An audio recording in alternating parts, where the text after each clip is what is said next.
Thank you. So really a pleasure to be here. We're going to switch gears a bit to talk about social innovation and how we can make an impact.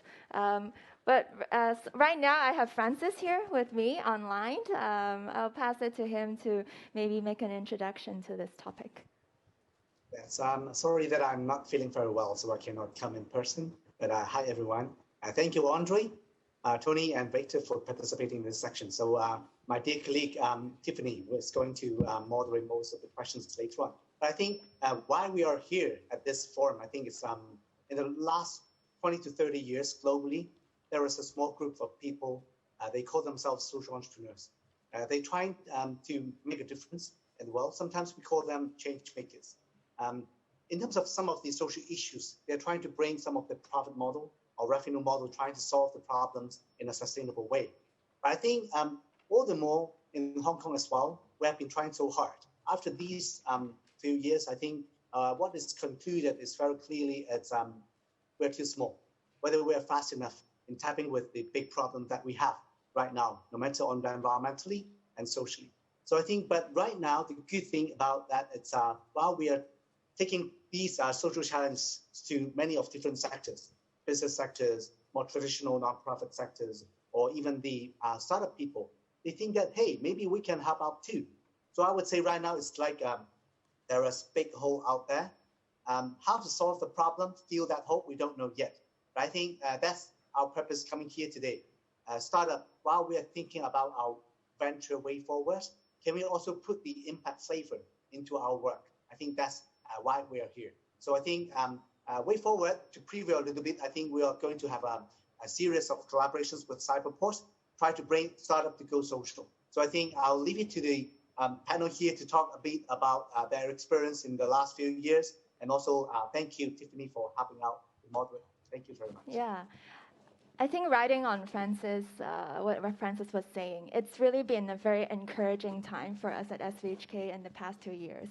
Of course, it's been very difficult with COVID and everything, but actually more people have come to us to ask what they can do, whether they're a startup or an investor or a corporate or a community member. So we actually are seeing glimpses of what we call an impact valley. So a different version of Silicon Valley, one that we think would be driven by purpose and by innovation that is going to make a social impact. But of course, this is just a dream or a concept in our heads.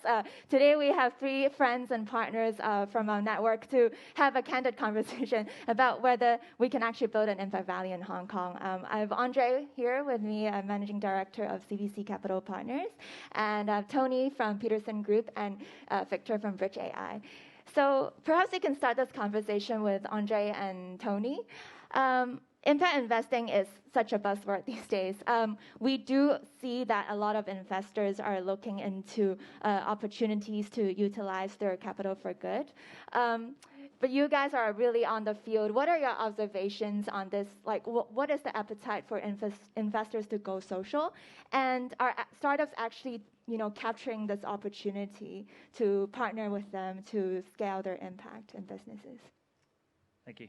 Perhaps I kick off to give a little bit of a practitioner perspective. I think, first of all, there is a misconception that returns and impact are often exclusive, and there has to be a compromise between making a return and making a social impact. And in fact, if you're investing for social impact, returns matter less. That is certainly not how we think about it at CVC. And in fact, the house view is that you can and should be able to achieve a good financial return on investment while delivering positive social change. There shouldn't be a compromise. In fact, our investors, people who give us money to manage large sovereign wealth funds, pension funds, wealthy individuals, they hold us accountable to direct that capital to not just make a financial return, which I think people assume that you will do, but at the same time, direct it towards an investment that will make contribution to society, whatever the contribution may be, And for that purpose, when we screen our deals, when we screen investments, we spend quite a lot of time thinking about, I guess, what will be described as ESG, but we don't say ESG, kind of tick the box, move on, because there is a sort of an ESG component within this transaction. The thinking is quite the opposite. It's like, well, what is this business doing to attract the next generation of consumers? Because consumers care about, good. What does it do to attract the next generation of investors if we're going to take this business, for example, to an IPO in the future? Because that will matter as well. And so I think it's right to be holding the venture capital and private equity industries accountable for promoting that change. I think there is a good example here in Hong Kong. In fact, there's a business called Bowtie, and I know that they have been featured here previously as well. Unfortunately, we are not an investor, but they have been very successful in raising multiple rounds of venture capital. The business is an insurtech company that is a virtual insurer, providing life and health insurance. But what they really do is they give access to masses as far as insurance product is concerned at a much more affordable price point. So, are they a venture capital sort of business? Do they care about customer acquisition cost and customer lifetime value and unit economics and all that kind of good stuff? Of course they do, right? But at the same time, the underlying purpose there is, making that positive contribution and making that positive change. I think it's a good example of a marriage between returns and impact. But maybe I'm talking too long. Well, I think I started looking at impact investment probably 10 years ago. And at that time, it was I wanted to deviate from my father's traditional form of charity philanthropy, where you give a scholarship, you buy a machine for a hospital. And I engaged, we were looking at more entrepreneurship stuff, which that's how I met Francis. And at that time, it was, let's try and error, let's get a feel for it. But moving now, it's quite different. As you said, consumers are demanding it. But to take that on, Hong Kong Exchange, in terms of what they're asking companies to disclose, to what banks are asking for, there's an actual real demand for it. Now, the problem is a lot of companies haven't really figured it out, okay? Many large companies I speak to, they're trying to say, where do we create that impact angle? And as Jack Ma say, if there's a problem, there's a business. If you find a solution for a problem, there's a business opportunity. And this is where the startups come in. This is where people find new solutions to be accountable to providing solutions for big corporates, which a lot of them are so large, they don't really have time or innovation. That's why a lot of corporates now have innovation arms to just seed strategic investments that might add impact to their ecosystem. So I'll give you an example. I have a friend who started a business which is creating the Bloomberg for social impact. So it measures all the world-listed companies in all different SASB's metrics. And you can just plug a number, and they track what they've done for the last 5 years in terms of carbon footprint, et cetera, et cetera. Lots of the banks haven't got that figured out, but creating a holistic system, that's amazing, I think. And so there is definitely a demand for there. There's a lot of space. There's a lot of room for different innovations, but it's just to find the right entry point in terms of which areas you want to focus on, I think.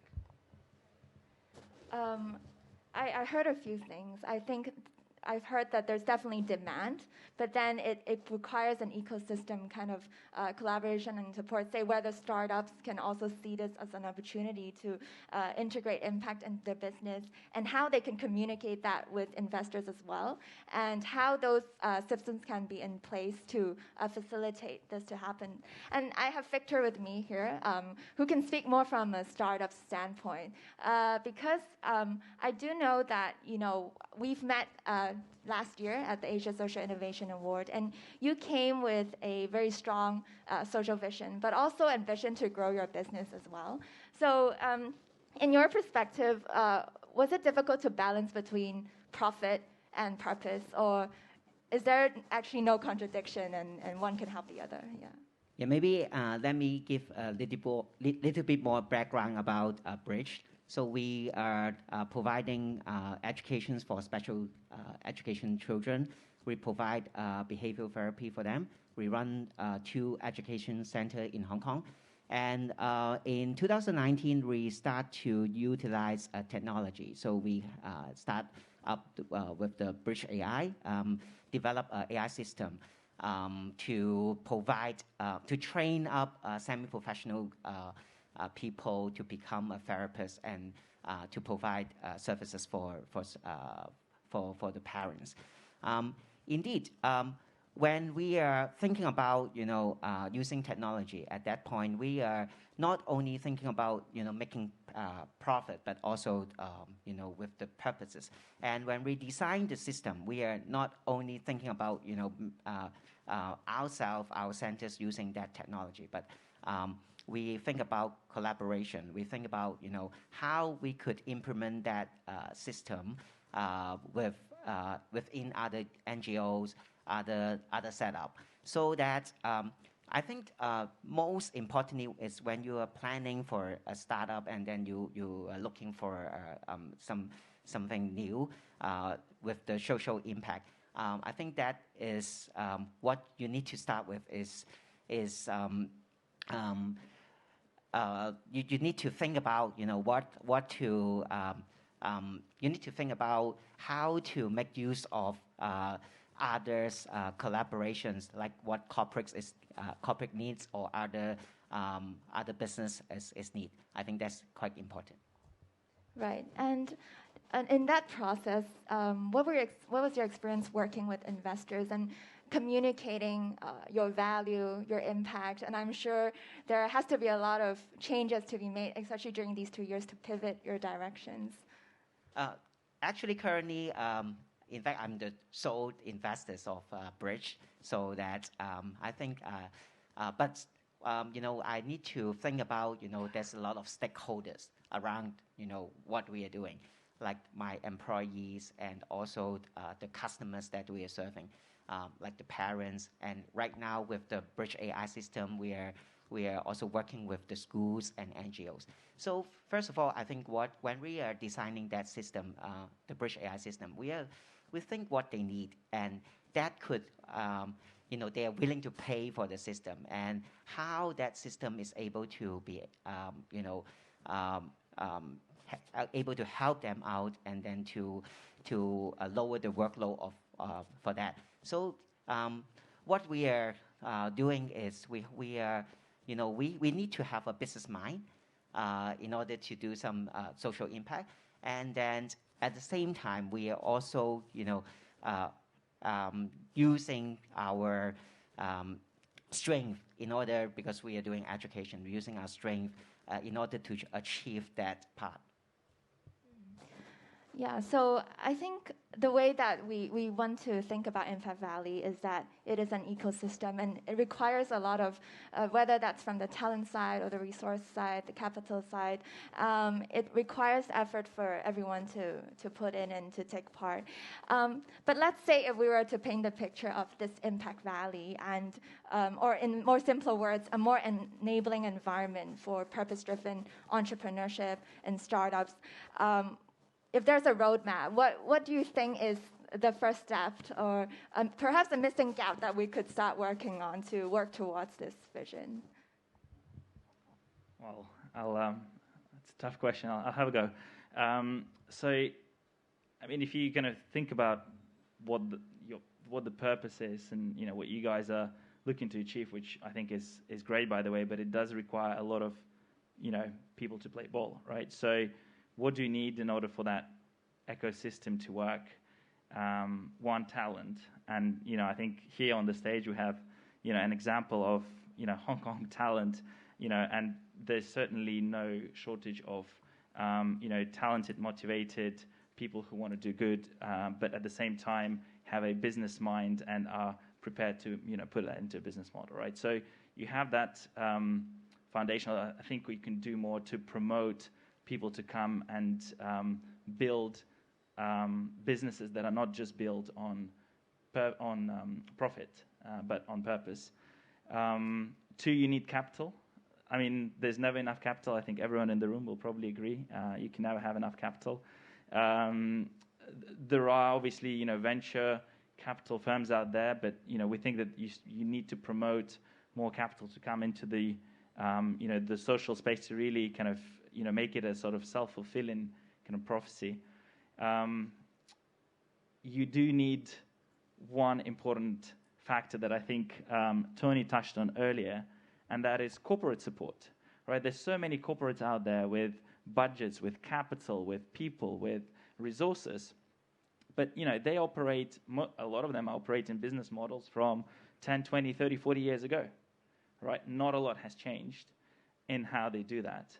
And trying to convince a corporate to try out a new startup that may actually be super valuable to them, and quite accretive, is a tough ask, right? And I think this is what, for example, we focus a lot within the portfolio of companies that CVC owns. We do look for that innovation, often to be driven at the kind of startup level, right? You go to, small niche conferences and look for someone who may just be done a seed round or whatever, and, see, okay, well, this may well be relevant for one of our portfolio companies. How do we, integrate them? How do we become a pilot user of their product? Because, these startups, they need product validation. They need revenue, right? They need someone to actually pay for the service and ultimately, drive that growth. So I think actually promoting what you guys do to corporates is a massive fundamental kind of point here. And of course, you need enablers like you, but, luckily in Hong Kong, there is SVHK. You guys are doing a tremendous job, and, hopefully you can carry on going and going strong from, one event to the other. Sorry, again, getting carried away. So I'm going to follow up on you. In terms of I think Hong Kong, in the last 5 years, in terms of the whether social startup space or any innovation space, I mean, we all can say that the 5 years Hong Kong has grown tremendously from a capital point of view. We have incredible talent pool in terms of medical and a lot of universities in very top research. Now, the one thing that I think I would challenge is that in some countries, I know that the first ones to adopt may not be the private sector.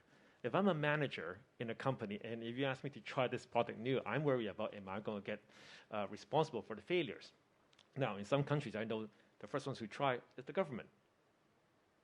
Our government has there's a set of protocols everybody has to go through to make sure that things don't go wrong, right? But if we're going to promote Hong Kong as an innovation space, if we're going to promote as an adoption of technology, environmental technology, prop tech technology, shouldn't government also take a part in, I will install this product in one of the government buildings, and then we'll prove to the private sector that this is a good product, and then the rest of the private can follow. I think that's one step in the ecosystem that I think the government can take a more proactive part in being the adopters of the champions of Hong Kong. That's something that we lack.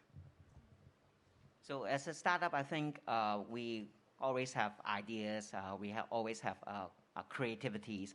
And then, so how we think about to put that creativity into the real product? I think the corporate support is very important, so that also the government support, so that it will be letting us have the opportunities to test our concept, to try it out, whether it works or not. And then we could be able to also test it in the business world, whether the customer are willing to pay for that one. Yeah. I think other than, of course, how we can mobilize more cross-sector efforts, whether that's corporate or from the public sector to startups, what struck me the most is the courage to try and to pilot, or whether that's room and space for failure.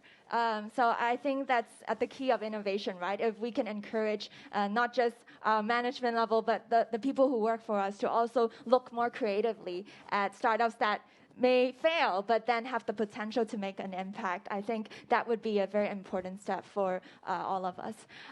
So I think we have a few minutes left. I want to see if, Francis, you have any challenging questions to ask our friends over here. 2 minutes is not enough to challenge, but I think building on what they said, I think just one thing pop up in my mind is please don't underestimate one type of capital that we always overlook. I think it's the passion capital. We see entrepreneurs, especially social entrepreneur or impact startup people, while they are working for the good of the society or the environment. Sometimes, as what Andrey said, when we go to the corporate, it's much easier for them to say yes for some collaborations. And I would say many of the younger generations, the colleagues in working for the startup, I think, apart from the upside of what they work on as a career, I think they want to find a purpose as well. So I would say if every startup in Hong Kong have an impact statement or an impact flavor, I would say in a way that is a big force to support our societal problem. But on the side, I would say gradually these impact value, I think it's full of a type of warmth.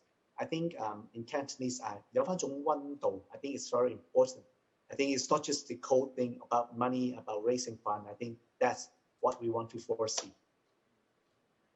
溫度, yeah, sure. I hope we brought some 溫度 to this conference as well. And I really encourage you to speak with Andrey, Tony, and Victor after this conference to share your experience. And you know, I think those startups and the partners that we work with come from a wide spectrum, from a traditional philanthropy, commercial to social, social enterprise, startup, NGO. It doesn't matter like what your entity is, but what is your passion capital and what purpose can you create? I think we can maybe start with that or end with that question. And looking forward to meeting you off this panel as well. So thank you very much, and thank you, Andrey, Tony, and Victor, and Francis.